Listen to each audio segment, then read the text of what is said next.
This is our more recent building. It's in the Western Georgia, on the seaside, on Black Sea. It's called Green Cape Botanico. And so the client approached us and they asked us, they had like quite a few, many chunks of land in this place. It was like a village more, and not quite a village. It was, I mean, it was like more. How do you say that? Where people go for a rest. You know, there were some small hotels, there were some residences. It was formed like that during the Soviet Union. So there were hotels as well as probably, I mean, in the past there was a village in there, but it didn't feel like a village anymore. So after post-Soviet times, lots of these hotels and everything got destroyed, and so everything was closed down. So the client had several land plots, and they asked us to do the master plan. So first, initially, we did the master plan, and we found the functions for each land, the different functions, and how they would communicate with each other. So we did this master plan, but then the project was on hold, and the client then approached us and asked us to design these land plots. Obviously, with the master plan in detail and architecture, as well as the interior design for most of the places, including all the apartments and some common spaces as well. So the project consists of 3 buildings in total. This is our most recent project. It was, it was completed probably a year ago, a bit more. We recently took the photographs. I mean, we do have some other projects which are completed just recently, but yeah, this is the most recent that we have the material to share with you. So so this is 3 buildings. 2 residential building and 1 additional building serves these 2 buildings, which has the swimming pool and the gym and all the other facilities like big restaurant and all the other facilities that this building requires. So it's apartments, but they're more like summer apartments or not people don't live there. They usually go not only in summer, in winter as well, because it's a beautiful place. It's probably one of the beautiful places that I've seen. And but it's not like residential. People don't live there. Those who own the apartments, they don't live there.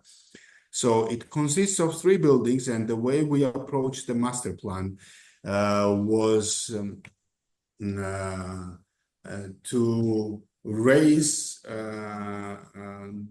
2 residential buildings and allow the road because there are very small roads, so we didn't want to put 2-way roads for the cars, which would make it which would interfere into the nature more, and could bring more noise pollution, etc. So what we thought, we thought we would do only one road, pass through the buildings, use the spaces as the parking underneath, and go outside of our land plot from the other side. So very small, very narrow and nice road which was existing before that. We used that, so we raised the buildings, and it kind of now the buildings sit there without having too much structure for the parking or the roads and things like that. So we're quite happy with the outcome. Originally, we wanted less levels, but sometimes you can't argue with that. But yeah, I mean, we had to redesign and add a couple more levels on top. So that was a fact. And we did the interior design as well for the apartments. We did typical interior design. So what the concept was, if you look at the building itself. So when we were looking at the topography of the land, we thought we will just copy the topography on the drawing. So we wanted lots of space, outdoor space. Originally, we wanted more. And we thought we would just imitate how do you call the levels on the topographic map, the way they are drawn normally. So we would just imitate that with our slabs, floor slabs. So we did that. We left everything bare because the climate there on the seaside, especially this place, is like super mild. It doesn't get very cold in winter. So it's quite protected with lots of trees and the mountain breeze and the sea breeze during the summer. And so we thought you could leave the concrete quite bare in those places. So we thought, yeah, to place it like that. And that was the main concept behind the building. So it's quite transparent. There is lots of glass. I guess it's not super energy efficient, but at that point it seemed like a good idea to open it up to the views, because the views are like super beautiful there on both sides, in my opinion, even though client only wanted to have the views towards the sea, but they're amazing because mountain behind is also amazing. So this is our third building, which is the seventh building. It has the restaurant, it has the pool, it has the bar, obviously the changing rooms and all the other facilities and the big kitchen and everything else, and some small parking underneath, which is open for the residents as well as it's open for the visitors, for the restaurant or the pool from the area. So this is the way it looks. We have there were some palm trees that we had to replant, more because there were buildings before in this area, like old construction buildings. They were completely erased, but the foundation and lots of concrete debris were all around when we arrived to the place. So we didn't have to cut any trees at all. We just had to replant, to the best of my memory. We just had to replant few palm trees, which were quite easy to do, which I didn't know before, but with the palm trees, it was quite easy, especially in this climate and here. So, it just sits there inside the nature quite well. So this is how it looks from and we worked on the detailing. We did lots of bridges. We did some ground landscape works, but not too much, because most of it we follow the lines of the buildings that were already there, which had modified the landscape the way they did. We kept all the old routes of the staircases or the natural routes which were used by the people to come down from the mountains. So this is why the whole of the building is elevated, and this is why we use these bridges to access the building. So this is the master plan, and we did our best to interact with the existing landscape. And this is why we have this building separated and not as one building.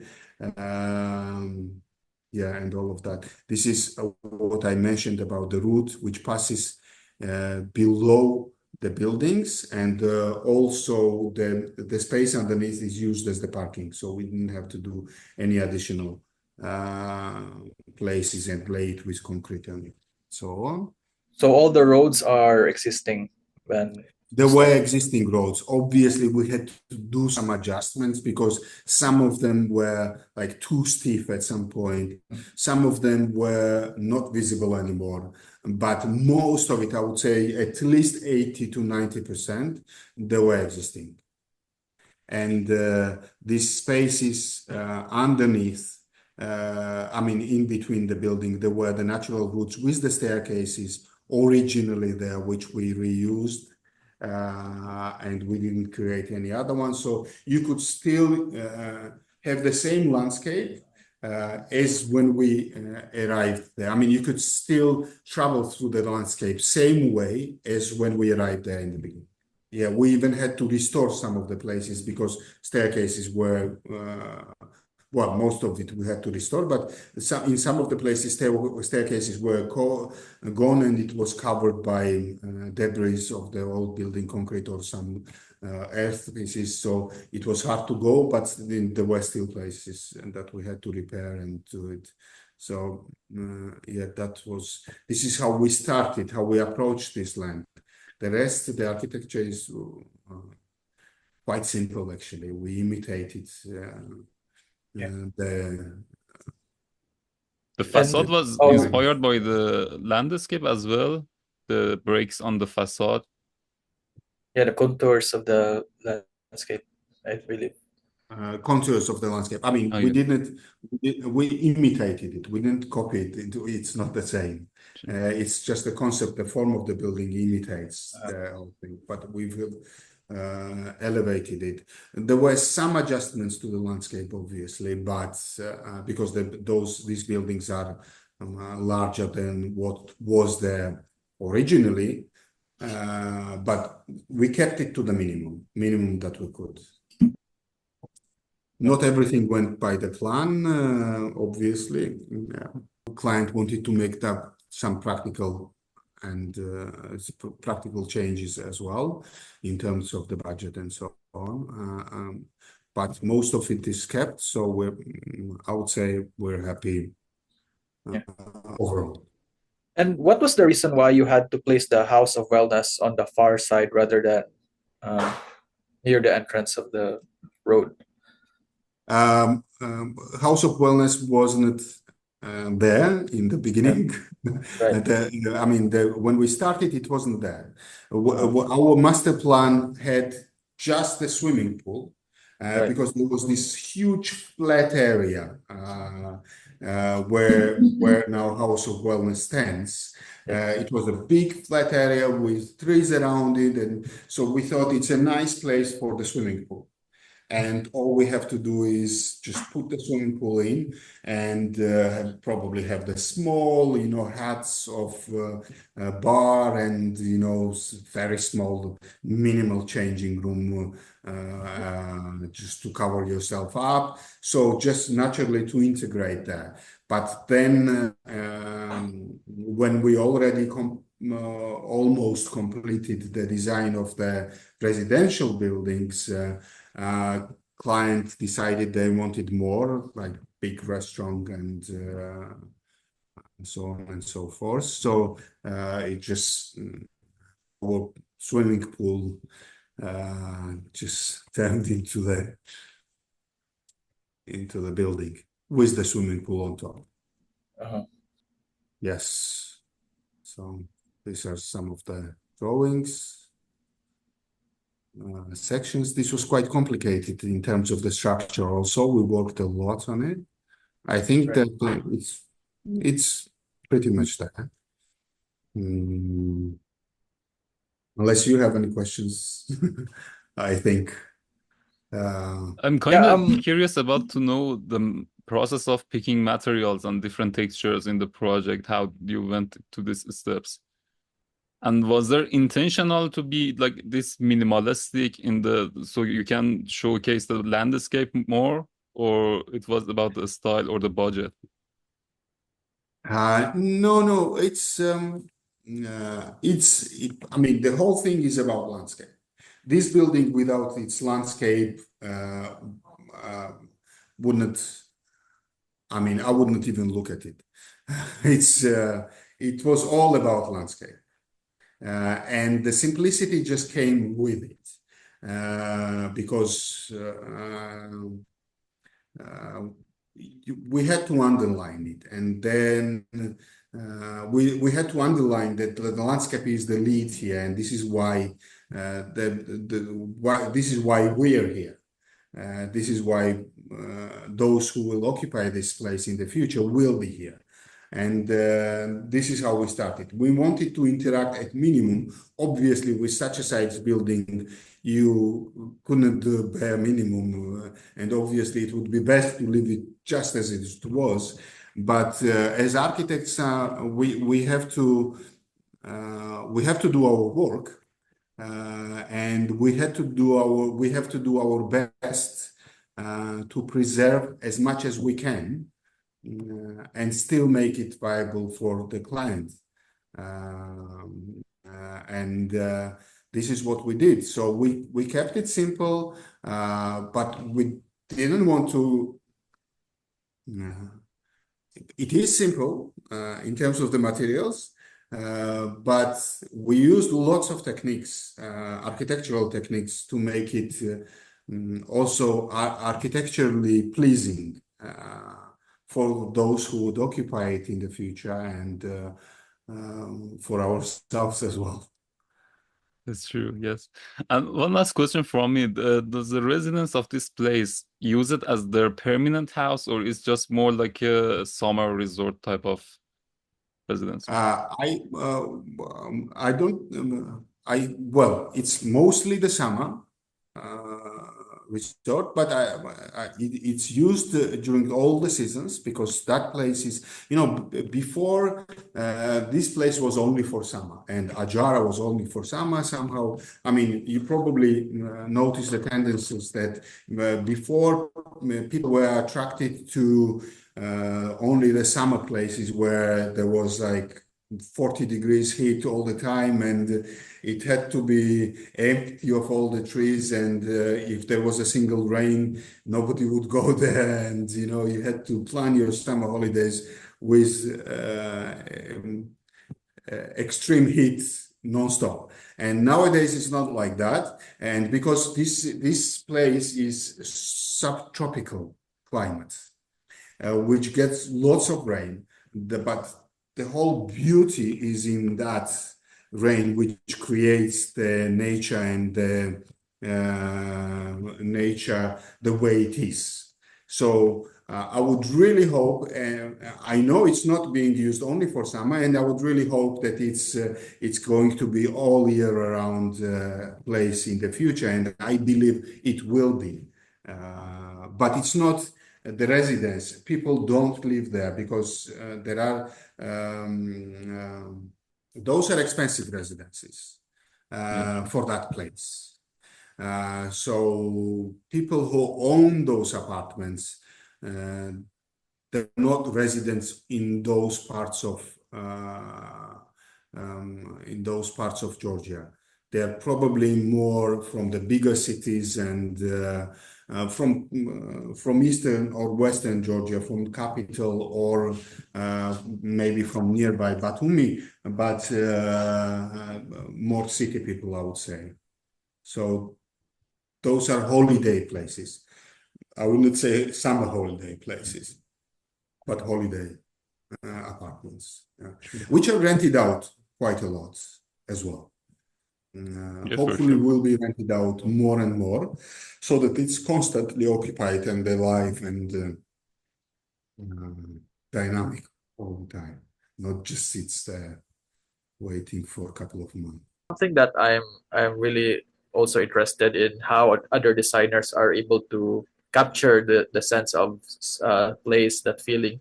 In this particular project, how were you able to achieve that feeling in terms of this in your design?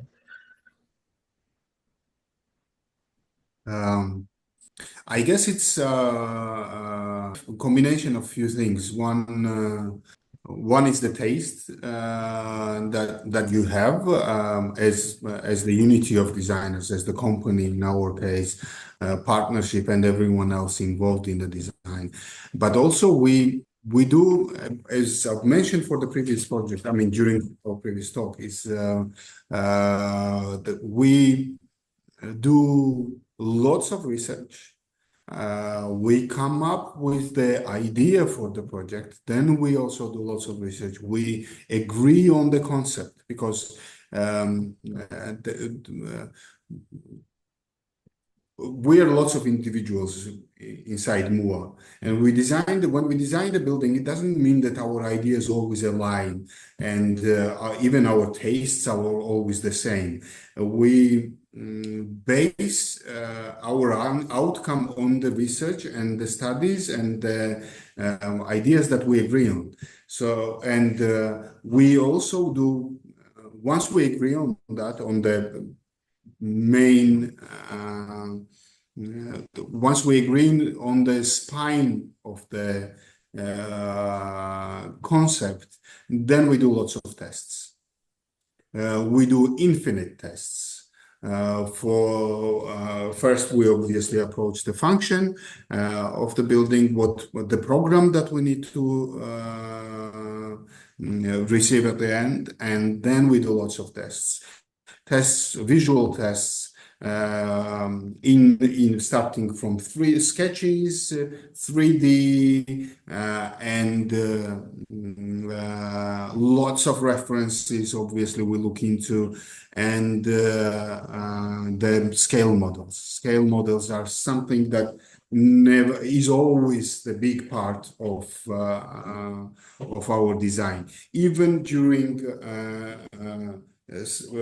search of morphology, we always do the tests in all the different medias, including the scale models, and so this is how we come to the final conclusion of where we want to go, and I guess this is what you see now visually from the projects that we design. There is the simple answer to that, I guess. But it's never the inspiration of one person that leads to the outcome of the design. It's always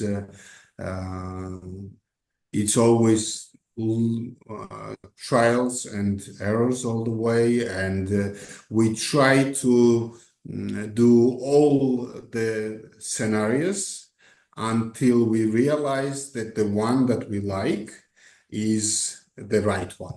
How long does the design stage, in your case, what's the average time it takes for you to come up with from the design, for the whole design process to take?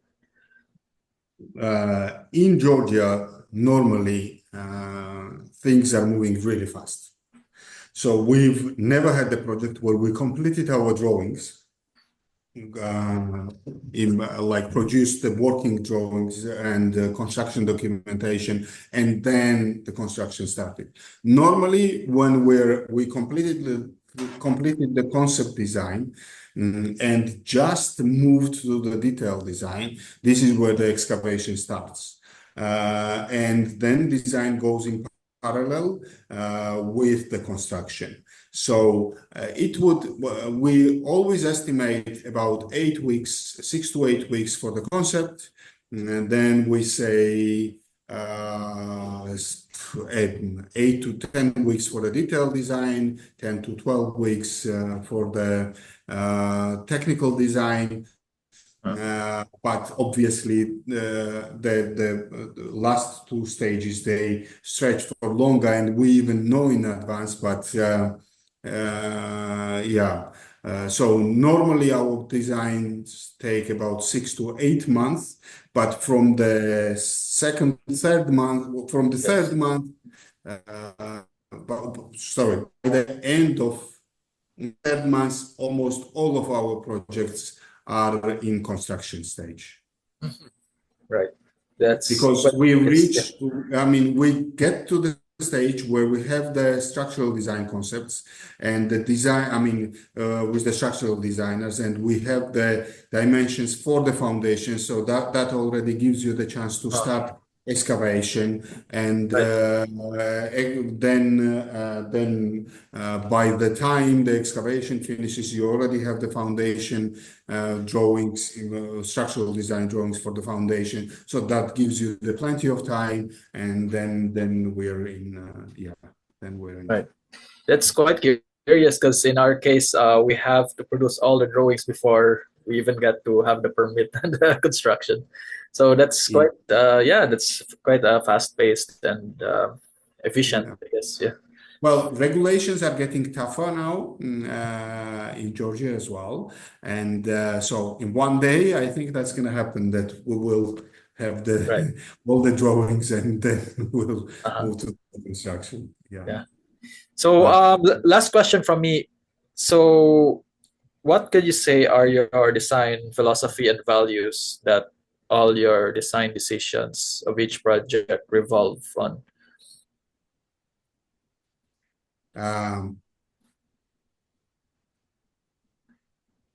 I think we need to stay fair. I can't say that we do have the philosophy that's gonna be constant and won't change, because it's been changing all the time.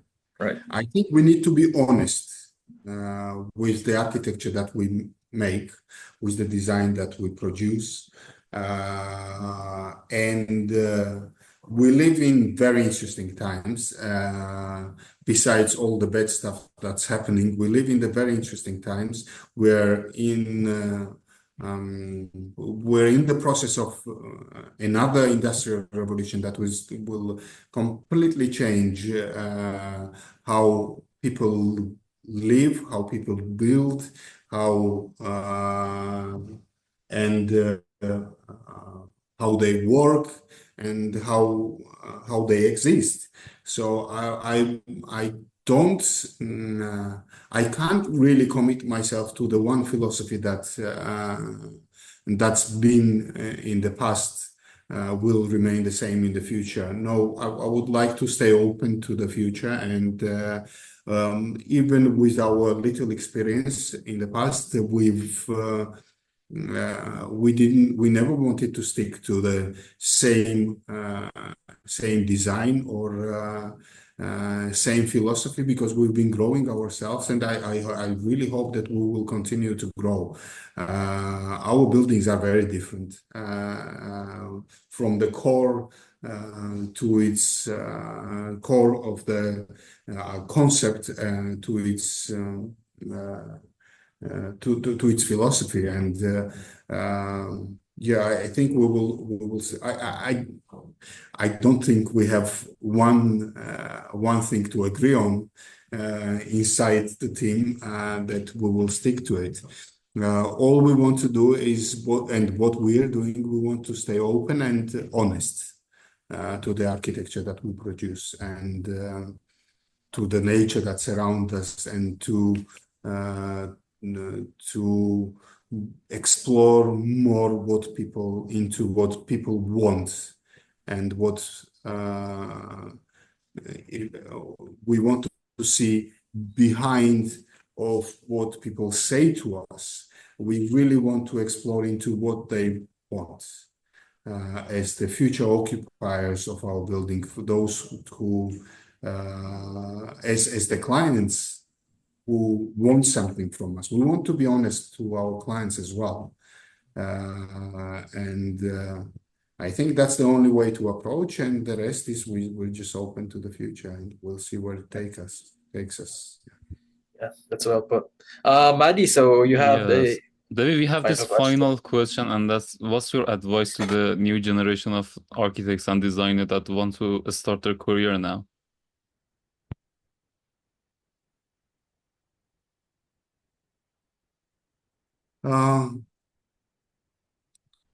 It's well, first of all, don't restrain yourself with don't do the framework in front of you that already exists about architecture in the past. Or the studies that you receive today, or the difficulties that you have to face, because you need to be open all the time to the new challenges that the world will bring, and the future of the architecture is very different from the past. Past of the architecture can show you need to look into the values that that architecture brought in its contemporary time in the past, which is very interesting in terms of the information. But you need to look into the future, because future is completely different, especially now. The future is completely different. Be open to the new tools. I know we might hear that, these new tools are maybe destroying the architecture and so on and so forth, but no, new tools are very important. New tools will bring new possibilities of making new architecture with the new materials that will arrive in the future. And this future is very close. Look into the artificial intelligence, look into the AI a lot, because that's going to be the big part of it, a big part of the architecture in the future. It will replace lots of what architects are doing today, but it doesn't mean that it will replace architects. We need to guide. First of all, we have what we know for now is that we will be needed at least to guide these new tools into the future that we're stepping into. And I believe in the future, architects will still be needed a lot to guess and feel what is good for those times to come. And what will people want at those times? Still the same question we need to ask, I think. And this is why the architects will be needed. So my advice, maybe it sounded too complex at the moment, but my advice would be to be very open and honest, and adopt everything. Don't say, okay, this is going to destroy architecture. This is what I used to hear when I was young, that 3D and the new tools like CAD and BIM didn't even exist then, and like 3D programs of visualization would destroy the architecture. But well, in a sense it did, but I can't imagine the modern architecture without those tools, because not just because of the new forms that architecture has produced, but even if you take from the practical point of view, that the timescales for the project and the budgets are very tight, buildings are very complex. Without the new tools, we wouldn't be able to build a single building which is constructed today, single modern building which is constructed today. So those tools of the future are very important. Be open to them, absorb it, learn as much as you can about the past of the architecture, yeah. Thank you so much, Devi. Thank you for sharing these ideas and your time. And you have such a great project. Wish you the best of luck in the future projects. Thank you for being here today. It was a pleasure. It was such a pleasure to talk to you, and from an architect in Georgia. It was an honor for us as well. It was a pleasure for me as well. I watched lots of your previous videos, and I was very impressed with the architects that participated, and all that.